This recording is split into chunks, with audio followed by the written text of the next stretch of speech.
So, Will, I recently signed a long-term contract. Oh, yeah?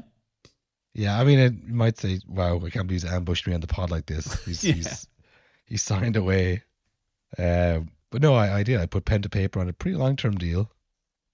I joined the gym. Oh, very nice. Yeah, Hell yeah. 36-month contract. Really? It's a long-term deal. That's Listen, insane. You give me one example recently of someone signing a long-term contract and having to blow up in their face, and I'll be very impressed. I hope you have This a release clause for a cheaper gym membership put in there. I'm hoping to play one gym against the other one so they buy me out this current contract and 36 months. what? I only had to pay €130 up front, so it was a good deal. Up in front, that but respect. what about the rest of the months? It comes directly off the total bill. What's the total bill? I'm so confused.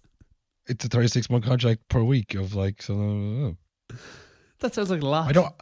I don't remember how much to pay a week, but I knew that I paid a certain amount off the top. And listen, I rang Charlie Kane beforehand. He assured me this was my best option. Yeah.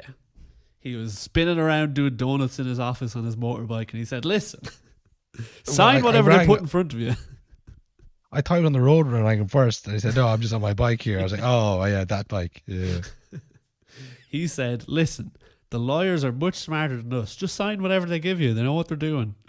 Yeah. And I haven't gone this week. Yes, I'm feeling a bit under the weather. Hey, you got 36. What's the rush?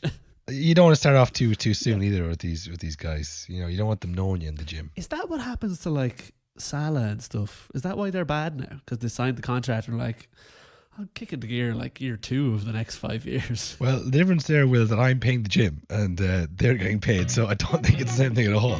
I should be there every single day, but I just like the idea of signing up. I don't know. No, honestly, that is nonsense. Nonsense.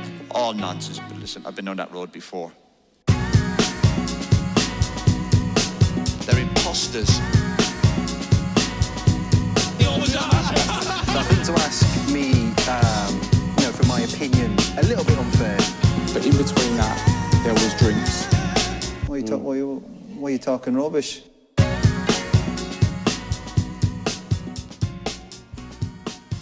Hello, everybody, and welcome to a made a face. Me? It's everyone's fault but mine. Hello, everybody, and welcome to a No Nonsense podcast with Cahill and Will. That's right, a No Nonsense podcast, not a No Knowledge podcast. Yeah, despite what some may say. Not that I see it or care. Yeah. But, We don't look at the comments. You'll understand what we're talking about soon, listeners. We have some feedback to go through. I was about to say Arsenal top league, but I mean, do they care that I care? I mean, this is the thing, Will. I was hoping for. When I said to you, I challenged you. I said I want feedback this season. Go get me some feedback. I meant from people who love us, people who would create an echo chamber of how great I was, not people who don't listen to the podcast, listen to an out of context clip on TikTok and then abuse me. That's not what I wanted. We've both got it pretty bad this one. Yeah. There was I don't know, it's so weird because it really does seem like we could have said anything, but it was that it was a negative comment about Arsenal at the moment and people went off the rails about it. Easily our most hate ever, actual hate. Yeah, well, it's a tough listen as an Arsenal fan myself. Will they don't know that? Imagine that's the beauty of it as well. They think you hate Arsenal. Well, I think I'm a biased commentator against Arsenal, and this is the problem, right? When you were Arsenal, when you were a team that used to challenge for the league, late stages of Champions League, had some of the best players in the world at the time at your club, and then you go through a period of that kind of falling away, and people making fun of you. Yeah, it's especially if your identity is kind of being an Arsenal fan. Yeah, because that's the whole thing with professional football. You don't support your local team. You support a team miles away. So there's no real kind of connection other than being good or being bad. So I mean, and listen, I'm saying this as someone who identifies as that. Yeah, I get it. So when you're doing good, and then you have don't want to hear detractors like me, you're like, don't you dare ruin this for me. I need this, and that's what I'm saying when I see Xhaka. I'm just trying to manage my own expectations here. I don't want to get excited because if I do and I fall, it'll be even worse. So I'm like, nah, it's not going to happen. It's only October. Shaka's going to ruin it. And people said, I guess there's two kind of personalities when it comes to this. It's like, I'm going to laser focus, we're going to win the league, or there's me who just, nah, no chance until like the day they win. You go, I told you, I knew all along. Yes. So that's where I am, and we clashed on social media. Yeah, we'll read out the comments later, but there's some doozies in there. There's the thing. We're fighting each other, Will. We're top of the league. We had the first real test. Yeah. The worst Liverpool side they've been for the last 7 years. Yeah. And the Man United game does not exist, by the way.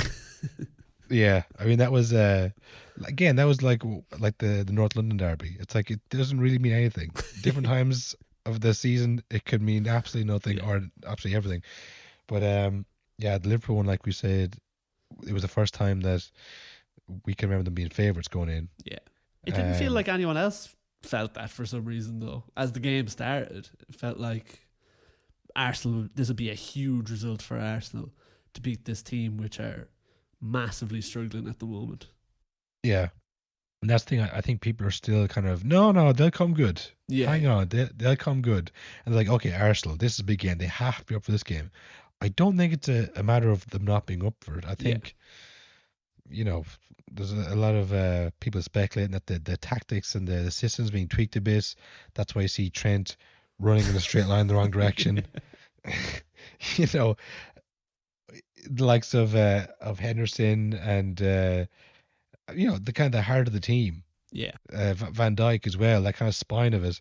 They were set up for a certain way. This is what we were saying before. Like, surely this can't last forever.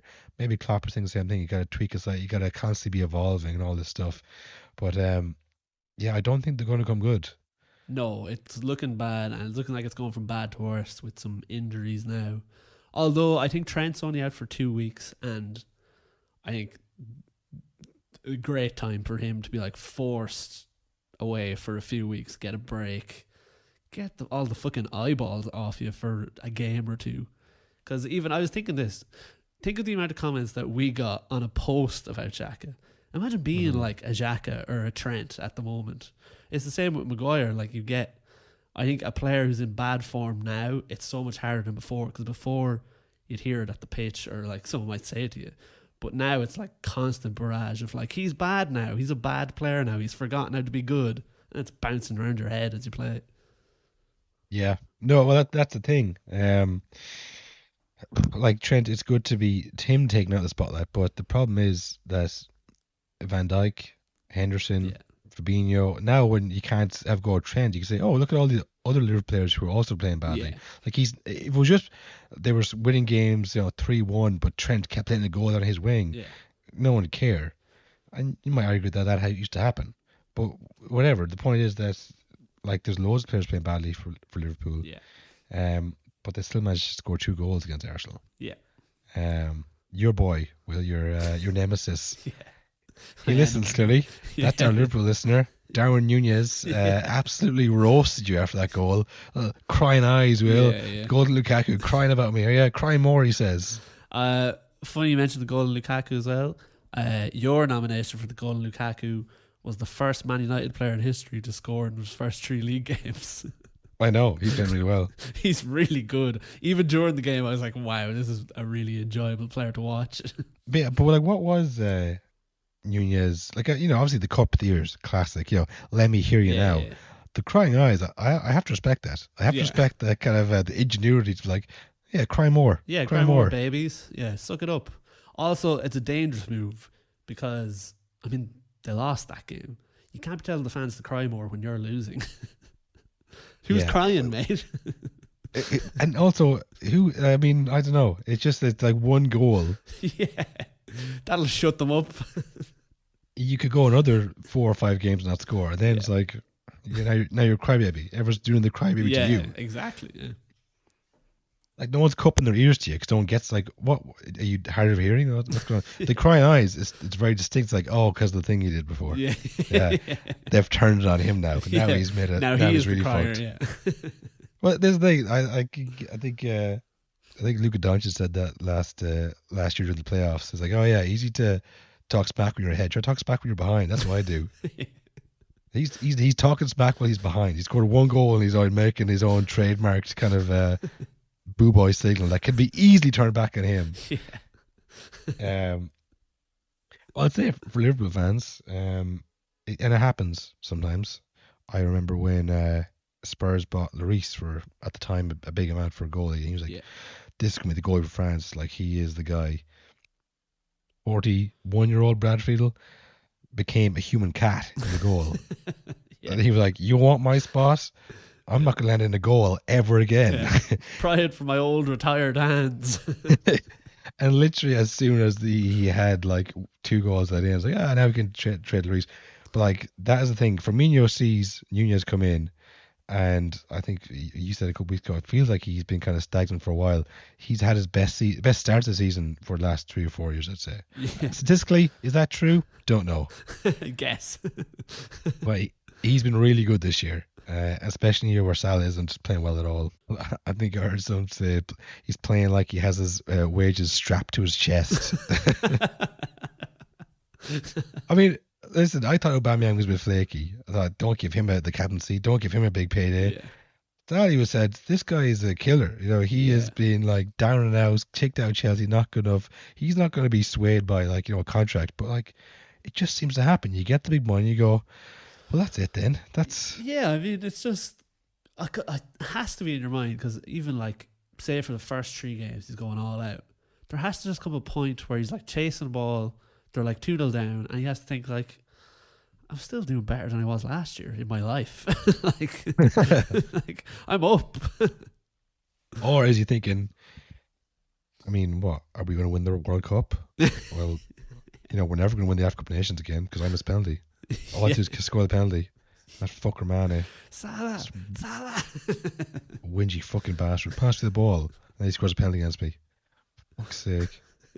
I mean, that's what I would like. I'm not a professional footballer, but I would imagine for anybody, no matter what your mentality is, you're Salah, you're me, you're Harry Maguire, these kind of people with rock solid constitutions, it's going to rock them. It's not going to be easy to get over that kind of a crushing.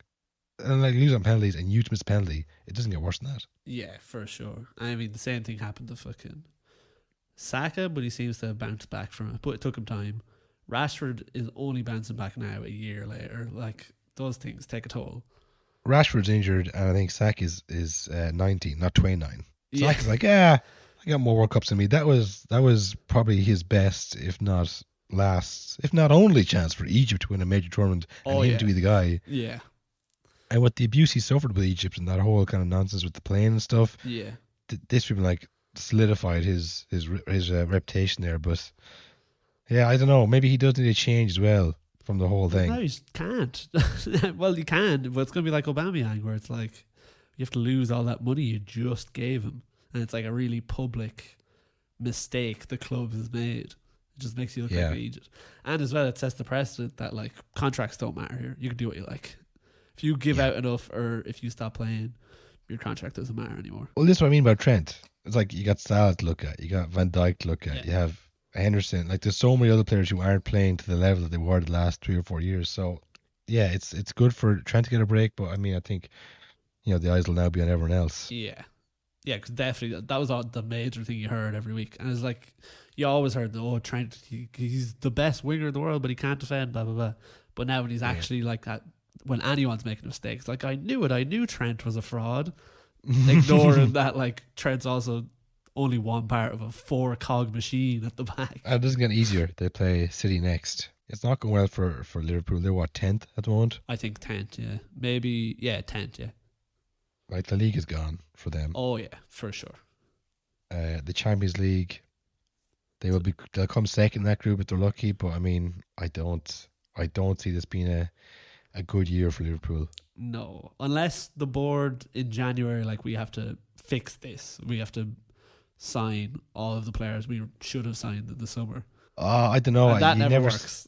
No, the value's never there in January, because no club is going to sell their best player. Yeah. And that's what they need. They need clubs' best players to get out of this.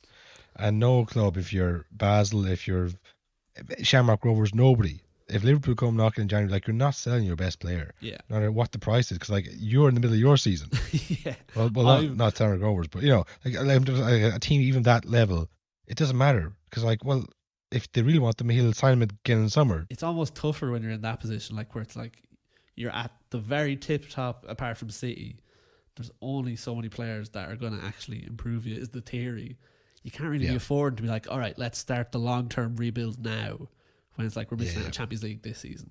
Well, say Newcastle last year, they spent 100 million, but like on Dan Burn and Chris Wood, and it's like, that's those players don't come easy. But if you have enough money, you could definitely get out of relegation. But the problem is most of those clubs don't have that money. That's why they're in relegation. So it's like it's a vicious thing. That was a rarity. Whereas like just spend the money. And those players as well, like Dan Burn and stuff, like their clubs are going to be like, he's not our best player. He's an important part, but like, we're going to come 12th without him, whereas we would have come like 9th with him or something, like that kind of level of player. So yeah, it's just a lot easier to do that if you have the money. Like, and Chris Wood had a buyer clause as well. Yeah. Which, but it was at 30 million, and no one in their right mind would buy him for 30 million. So it was perfect. And then it was like, oh no, there's a team with endless money who need Chris Wood to meow in Kurt Zuma's ear. Yeah. The turning point in their whole club. I don't think he plays at all, to be honest. No, Chris I never Wood. see him now. But should they sign fucking Isaac? Like, you know what I mean? So yeah, Liverpool can't do that because it's a different level, and like I said, the margins are so much smaller at the top, and to get that player. So yeah, it's not looking good. The injuries are mounting. They've had a bad start. I will say, we called it. We spent all last year saying, I know it's good now, but wait, something bad is happening to Liverpool soon. Well, it just like say you see City bring in 3 or 4 like world beaters every year, and like young world beaters as well. Yeah, like the Mahrez and Grealish now. Yeah. Like Mahrez will score goals off the bench every year. Yeah. And he was Leicester's best. He was Player of the Year. He's PFA Player of the Year. Yeah. Liverpool just don't do that. To keep that kind of success rolling, to match City, you have to do that. And I don't think that's realistic for anybody in the Premier League. No, well, they signed. Really. I don't know if you saw that. Remember, they signed Arthur, I think, on deadline day or close to deadline day. Yeah, yeah. And he's out now for the rest of the season, I think, or 3 months or something like that. So it's like, what was going on there to even buy a player really injury prone who's not like even bench fodder? He wasn't great at Barcelona or Juve. Yeah. That's the thing. It was a deadline day signing. Yeah. There's the smart clubs get their business done before the last day. So yeah, I think if Liverpool, you offer them 4th, they'd take right now. But for Arsenal, it's onward and upwards. I can't believe it. It's still happening. Still going. It's insane that they're top while City are like winning 6-0, 4-0, 5-0. I said last week, a day late and dollar short. Yeah. You lost too many. You drew too many games at the start of the league, and Arsenal are going invincible. So sorry, guys. Sorry. I guess life's not fair. This is where the real test is, though. You just think, listen, we got through Liverpool, we lost against United, yeah, but whatever, that was just unlucky. Now it's easy. You gotta keep it going. I mean, they started great against Liverpool. Like I say, they scored in the first minute. Martinelli. Yeah. Tell you what, Will, about Martinelli, Mm. the first player in a long time I could see Arsenal losing to a bigger club. Yeah, I agree with that. I could see a Madrid coming knocking for him. It's been a long time. Yeah. That's the real sign your club's doing well, when the only other really, really, really big clubs start taking your players. Yeah, like even for United in their peak, they would lose players to the likes of Real Madrid or Barcelona. Yeah, Barcelona all the time. City obviously spend so much money that they're not in that danger zone. Yeah. But I was actually looking at Transfermarkt today. Your favourite? On my lunch break. Yeah. As I want to do on my free time. And you know who signed for Barcelona this year? Who signed for Barcelona? Hector Bellerin. Really? On a free from Celta Vigo. I did not know that. That's mad. And I was thinking back when probably 2017, 2016, whenever he was like a young kid. Yeah. Everyone's like, oh well, let's write this story. Arsenal, a talented young Spanish player, eventually was back to Barcelona. He was great. He did his knee, I think it was his cruciate in his knee. Remember we saw pop Yeah, It was fucking a awful. bad one. Never really came back. Went on loan. Now he's on. He joined Barcelona free this year. That was the last player I remember. They kind of hyped like, oh yeah, well this won't last long. Yeah, Like I think because English players like say Saka or Smith Rowe, it's like well they don't usually go abroad. But like any kind of foreign player that you bring in from a smaller club, it's been a long time since I hesitate to even mention the name Shaka, but like he came in when he was 23. Like in years gone by, it would be like Alex Song or something like that. yeah. Arsenal had him for a couple of years, and then by the time they're 26, Spurs go, oh, we wouldn't mind someone in their peak. Thanks. Yeah. Thanks for doing all the work for us. Yeah. Thanks for finding that guy. Ooh, he must have been a real diamond in the rough there. Come on over here. Yeah. Champions League every year. We'd probably win it. Yeah. Come on. So and not that I've heard anything about Martinelli. Bar Klopp has said a couple times what a great player he is, but yeah, serious player. The whole team did really well. Like I say, Shaq had a great game. Gabriel had a good game. There was a few instances though, Will. VAR was not to be overshadowed by a great game of football. No, yeah, it just couldn't let one slide. It's been a long time, I think, since there's been a real cracking game, which also had no VAR. It comes with it now as well, I think. It's like part of it. I'll say as part of a championship run, Will, you need a bit of luck. Yeah, that's true. I hope Arsenal aren't using all the luck at the start. Though. Yeah, that's ideally you'd like it spread evenly over the season, not 4 or 3 times in one game. at key moments, Yeah. not to beat one team who's like say struggling big time and not only beat them by one goal. That's not a good sign. But the handball was a definite penalty. Definite penalty. In the West Ham game, I don't know if you saw that handball. Antonio's one.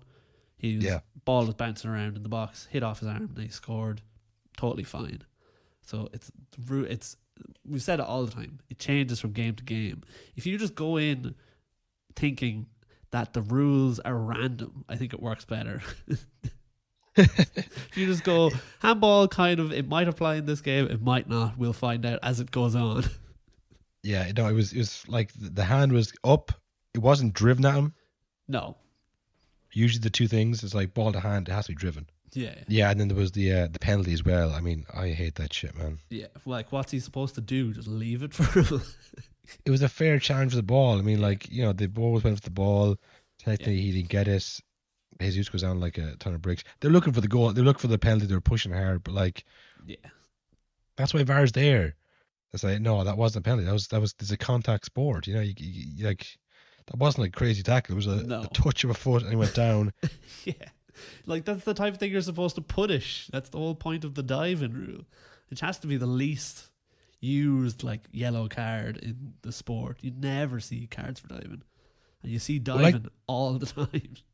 Like the VAR, they drew a line that stands that that's where it is, nowhere before, nowhere after. And the line for diving is no contact whatsoever. Yeah, and it's also has to be very exaggerated. You have to be shouting when you fall. Yeah, if you can see that there was no contact and you went to stick out your foot, but if you got to stick out your foot and you do kick them, then it's like, oh well, there was contact actually.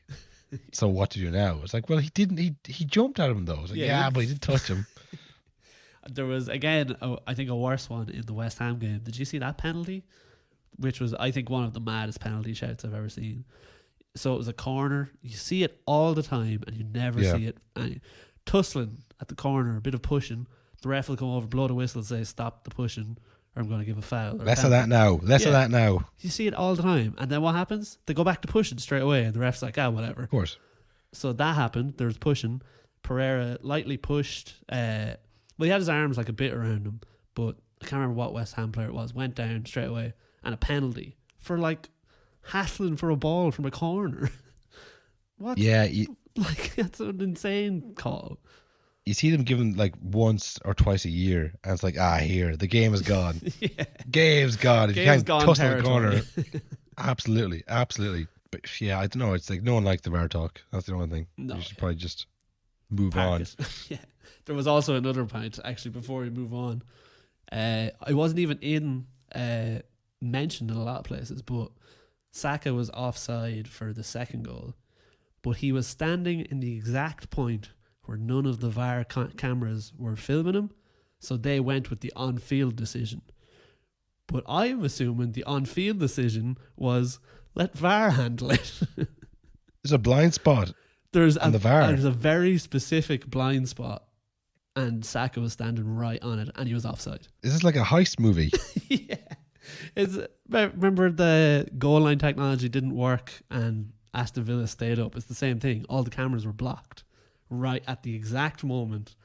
Like, you can't, there's nothing technology could do to stop it. Yeah, that's the thing. You know, computers don't lie, Will. Yeah.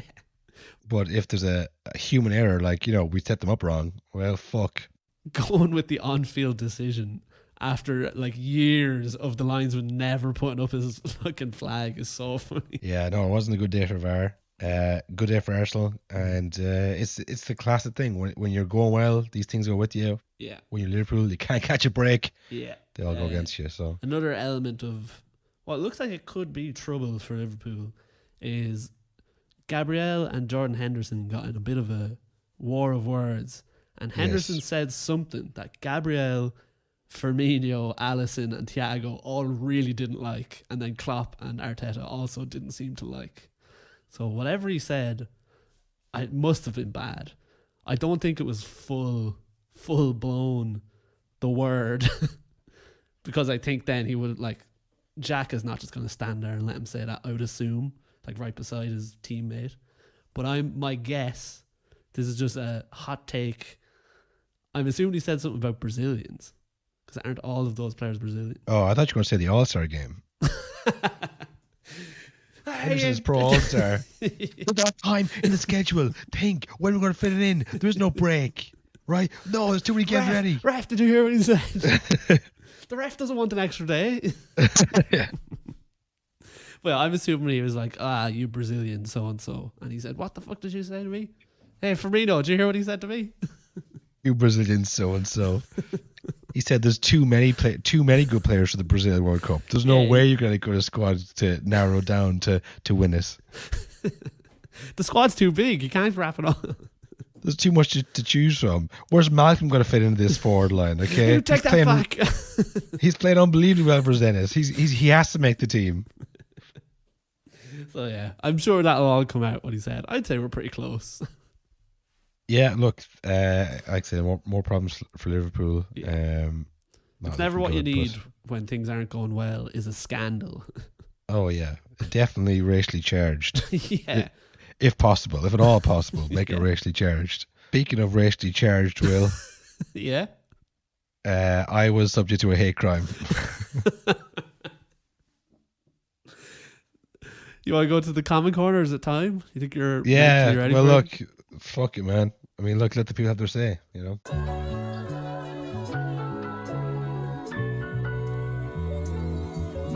I wish I could give this feeling. I wish I could give this feeling. So, time for our favourite segment, Comment Corner, where we read the comments we've gotten. It was supposed to be for feedback or people sending it in, but now it's mostly just comments on TikTok because I think it's just the most unhinged platform. There's no rules on it, so people could say what they really feel. Thanks, China. Yeah.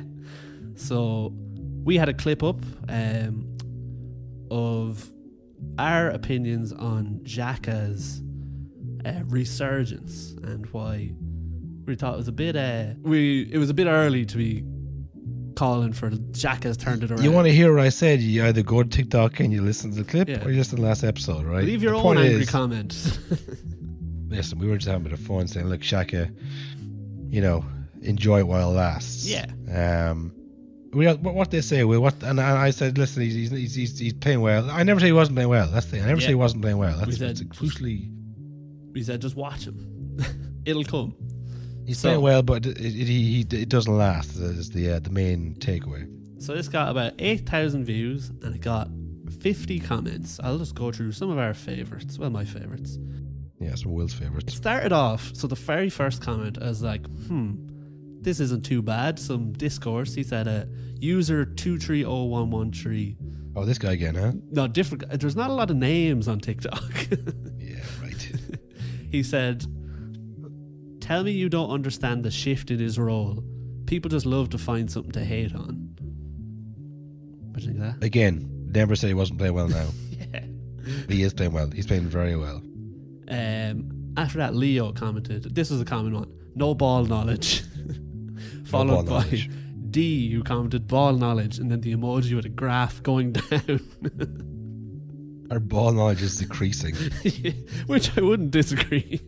Well, we'll buy on the dip, baby, because we're all the way back up soon. You mentioned you were subject to a hate crime. I think we kind of were. Did you see this comment? Stick to Gaelic football, lads. I think that was just because we had accents, I think. That's actually quite worrying. Well, we should report that guy. Yeah. Zero ball knowledge. Guy has been unreal as a number 8 this season. Just look at how he peeled off to the left twice to cross before the penalty. Yeah. Again, never said he wasn't playing well. Never once said he wasn't playing well. I'll skip ahead a bit. Zero ball knowledge. Tell me you pretend to know ball without watching any games. Zero ball knowledge. That's true though. That guy's bang on. I like that one. To be fair, Yeah. almost bang on. We don't pretend. Yeah. We openly say we don't watch the games. We watch the highlights on Snapchat, on Sky Sports Snapchat sometimes. Shit take. What an absolute shit take. Best leader in Premier League. Also very underrated player who carries his country too. What'd you make of that one? Always good for Switzerland. Can't disagree there. But cup competitions different from the league. Everyone knows that. Maybe your ball knowledge is going down, pal. Yeah. Where's your graph? Yeah. Show me your graph with ball knowledge, you prick. Awful ball knowledge. Bro, y'all ball knowledge is shit. The man has been performing for quite some time, but some fan base are just lame. Everything's against him. Well, that's I suppose at least it's a different argument that he's always been good. I have to disagree there. And look, we get it. We get the point. They don't like me. Think the shit take. All I'm saying is, I watched him since he came from Germany. And he's been very good at times. But if you don't think that he has a howler in him, Yeah. doesn't have a red card or rash tackle in him, then I don't know what to tell you. I really feel like this is one we're going to come out the other side of looking good.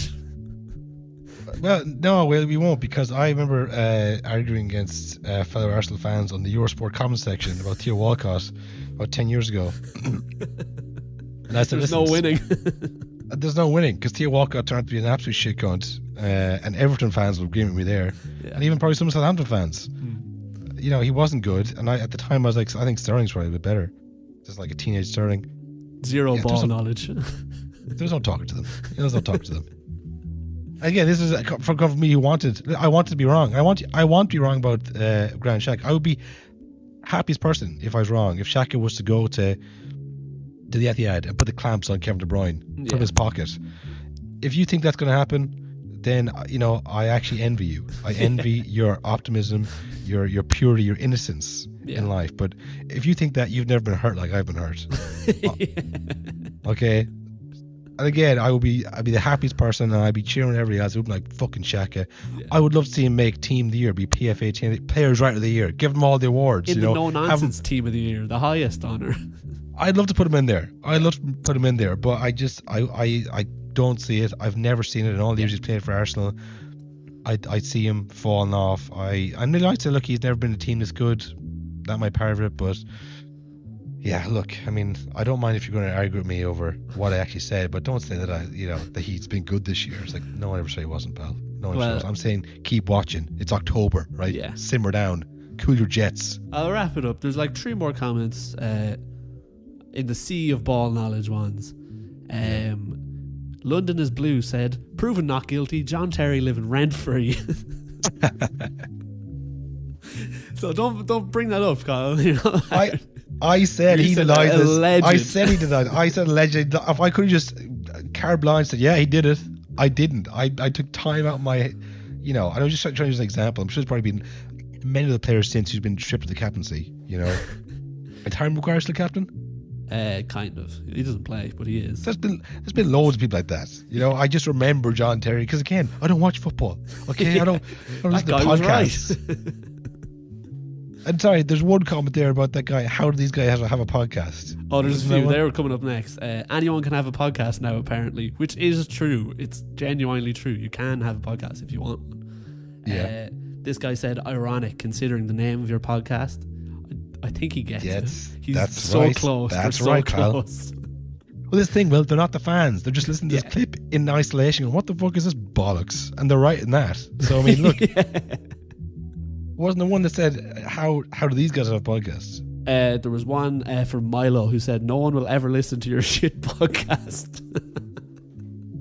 Right. He's right about that too. I replied, I said, cheers, Milo. Thanks for the support, Milo. Yeah, and then finally, our favourite, username Cunt. That's his name, his chosen name. And he said, how the fuck do you have a podcast? I'll tell you, cunt. Yeah. Let me Your respond. name, not us. Let me respond to you directly, cunt.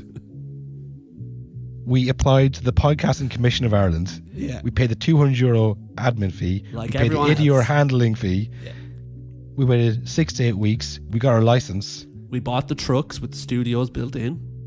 And now we get paid thousands of euro a week to this Yeah. podcast. Okay, if you weren't such a lazy zoomer scrolling through TikTok, Yeah. maybe you could apply yourself and do that too. But Yeah. maybe you won't, because you're a cunt. Yeah. I replied in a more gentle way. I said, we ask ourselves the same thing every day, Sea Dog. And that's Comment Corner. I hate this. Kyle, a quick breaking news from the past for everybody. Oh, sorry, break just the past. Let's hear it. It's a big one. This might be the biggest breaking news from the past yet. 85 minutes in, Scotland 0, Ireland 1 in the Women's World Cup qualifiers final. We might be going to our first ever Women's World Cup. That would be savage, man. Yeah, that'd be so good. That's what we need. World Cup this year, Women's World Cup next year. Us in the Euros after getting through the group of death with ease after that. So on Ugh. and so forth. Fuck yes, the group of death. Well, it's not the group of death for anyone but us. Yeah, the group of trouble. The group of a bad bunch of choices. We got the worst possible group. Yeah. What is it? France, Netherlands. Your Greece. old enemies, Greece. Kenny. Right. You're probably thinking he's too busy. He's got to fight those kids on TikTok. He doesn't have the time to consult me about the Greek league and their strengths and weaknesses. Just drops the comments. Yeah. Drops the line. Twitter, Instagram.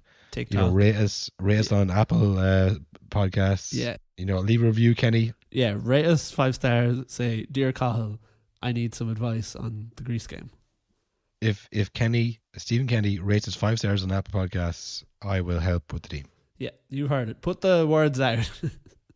Spread the word. So let me give you a quick quiz here, Will. Mm-hmm. Also because I don't know either. I can't correct you if you're wrong or right. How does this work then? Are we aiming to get first and second and everything else is trash? So, my understanding of it, which I think is the same understanding as yours, is that ideally first or second. I think if we come third, we're in with a chance, but it's a very tough time. Because I think because we're so low down in the rankings, there's a lot of teams who will get in ahead of us if they finish third, or if they finish like second in the group or whatever. Do you know what I mean? Yes, it's to do with the Nations League rankings. Yeah, so it's not just like all the thirds are in the qualifier. It's like some of the highest ranked thirds will be. So, but we could be in the bottom of our group qualifying, but because we're ranked higher, and if we get ranked higher in the Nations League, like we're going to play the Nations League again.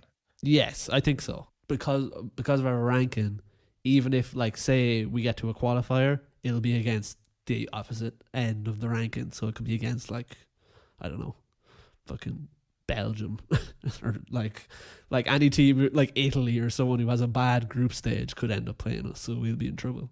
So really, we want to finish second, just ahead of, I don't know, France or the Netherlands.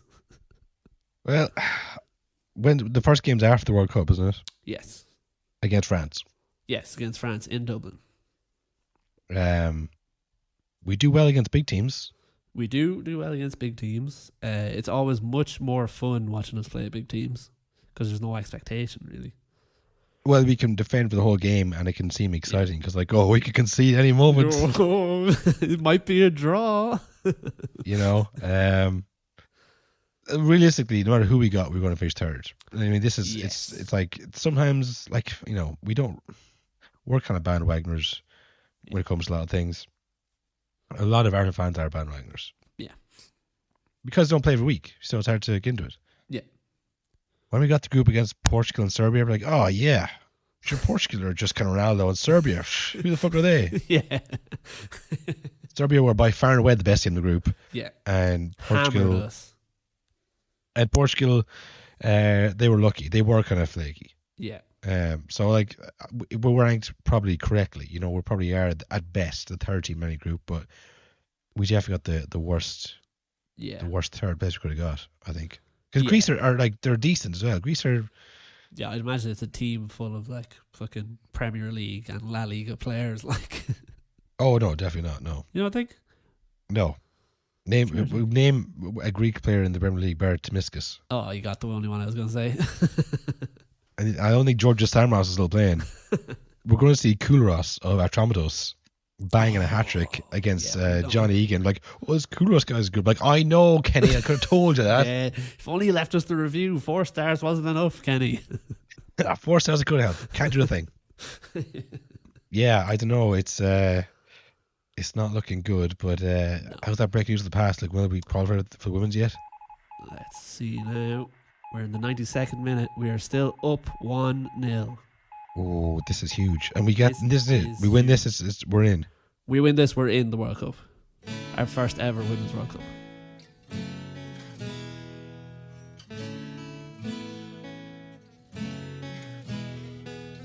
Doesn't panic at any moment. Great first touch out of her feet. Looks where the keeper is, and it's a toe poke into the far corner. It's a brilliant composed finish from Amber Barrett. Everything about that was perfect. And what an emotional moment for the Granite. Maybe a little bit of gamesmanship before these part, but nonetheless. I think she knows that she's doing all right. Here is the free kick. We're in the 52nd minute of the second half. Rosen takes it. That's it. Yes, she started. Blows the whistle. And Ireland are going to the World Cup.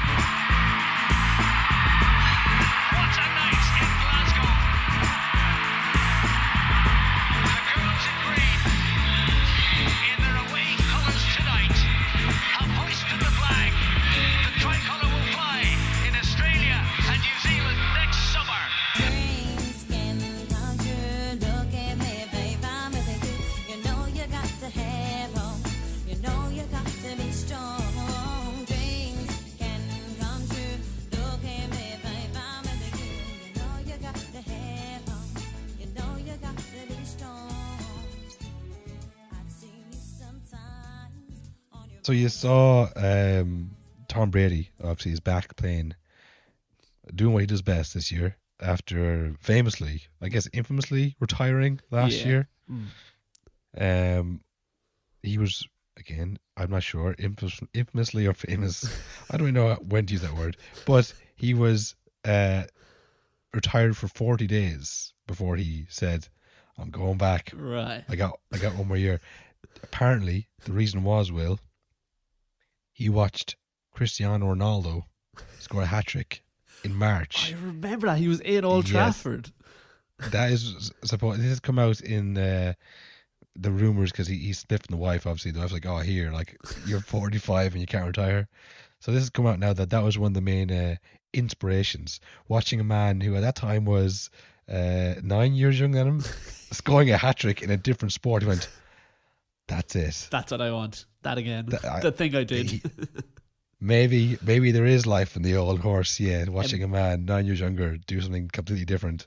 Imagine if he retired a year later and he went to Old Trafford and watched them like lose, I don't know, 4-0 to Brentford. He'd be like, no, definitely right decision.